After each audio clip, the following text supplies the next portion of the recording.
Hello, good morning बच्चों। हमने कल वर्ण के भेद पढ़े थे, स्वर और व्यंजन। वो आपको समझ में आ गए होंगे। आगे अब हम पढ़ेंगे व्यंजनों का वर्गीकरण। व्यंजनों को निम्नलिखित आधारों में बांटा गया है। पहला है उच्चारण स्थान के आधार पर, दूसरा है प्राण के आधार पर अर्थात प्रयत्न की दृष्टि से, तीसरा है नाद स्वर तंत्रियों में कंपन की दृष्टि से। तो पहला है उच्चारण स्थान के आधार पर व्यंजनों का वर्गीकरण। व्यंजनों का उच्चारण मुख के विभिन्न अवयवों यानी जो मुंह के अंदर है उसमें जिह्वा, कंठ, स्वर यंत्र, तालु, मूर्धा, दांत, ओष्ठ, ओष्ठ का मतलब है होंठ, नाक आदि की सहायता से किया जाता है। यानी मुंह के अंदर जो भी हमारे अवयव हैं उनसे व्यंजनों का जो उच्चारण होता है वो किस किस से कौन कौन सा उच्चारण हम करते हैं वो यहाँ पढ़ेंगे। पहला है नासिक के, जिनका उच्चारण मुंह और नाक से होता है, वो है अंग से अंगूर। आगे जितने भी हमारे क से लेकर प वर्ग तक जो 5 वर्ग हैं उनका जो 5वां अक्षर है वह इसके अंदर आता है। जैसे अंग से अंगूर, ठीक है, वो अगला ण, न और म, ये मुख और मुंह और नाक से बोला जाता है। ये नासिक के व्यंजन कहलाते हैं। दूसरा है दंते, जिनका उच्चारण ऊपर के दांतों पर जीभ के लगने से होता है। इसमें आता है त, थ, द, ध,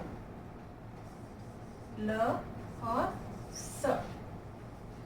अब है मूर्धन्य, जिनका उच्चारण तालु के मूर्धा यानी मुख का ऊपरी भाग से होता है।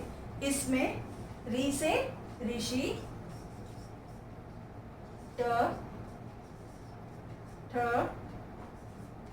ड, ढ, र और श, इन सब का मूर्धन्य से यानी मुख के ऊपरी भाग से होता है। अगला है तालव्य, जिनका उच्चारण तालु से होता है। इसमें छोटी ई, बड़ी ई, च, छ, ज, झ, य और श होता है। कंठ यानी कंठ से, जिनका उच्चारण गले से होता है। उसमें है अ, आ, अह, क, ख, ग, घ, ह। अब है दंतोष्ट, जिनका उच्चारण निचले होठों के साथ दांतों के मिलने से होता है। वो क्या है? ब, व और फ। अब बोलकर देखिए, आपको पता लग जाएगा। आगे है ओष्ठ, जिनका उच्चारण दोनों होठों की सहायता से होता है। अब बोलिए उ, प, फ, ब, भ। आगे है कंठ और तालव्य, जिनका उच्चारण कंठ और तालु के द्वारा होता है। वो है ए, ऐ। अब है कंठोष्ठ, जिनका उच्चारण कंठ और होठों के द्वारा होता है। वो है ओ, औ। समझ में आया सबको कि हमारे जो मुख के अंदर से जो जो उच्चारण स्थान है उनकी डिटेल हमने यहाँ पढ़ी है। दूसरा है प्राण अर्थात श्वास के आधार पर। उच्चारण करते समय श्वास की मात्रा एक सी नहीं होती। किसी अक्षर को बोलने में कम तो किसी के बोलने में अधिक श्वास लगती है। इस आधार पर व्यंजनों के 2 भेद हैं। पहला अल्प प्राण और दूसरा है महाप्राण।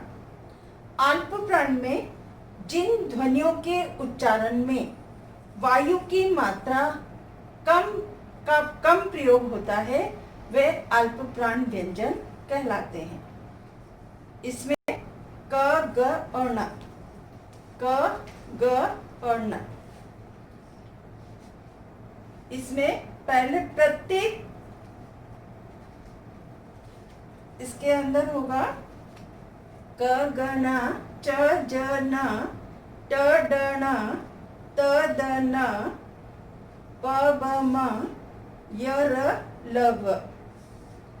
और महाप्राण में जिन व्यंजनों का उच्चारण करते समय अधिक वायु की आवश्यकता पड़ती है वह महाप्राण व्यंजन कहलाते हैं।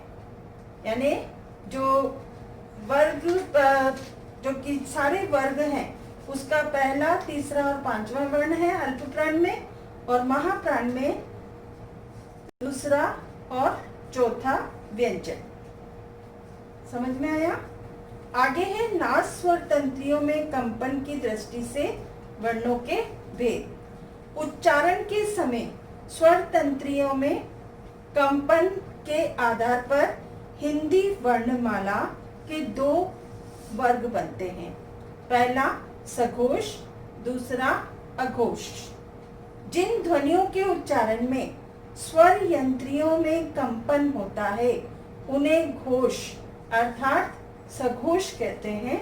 सघोष वर्ण में पूरे तो स्वर आते हैं इसमें, और व्यंजन में तीसरा, चौथा, पांचवा वर्ण आता है।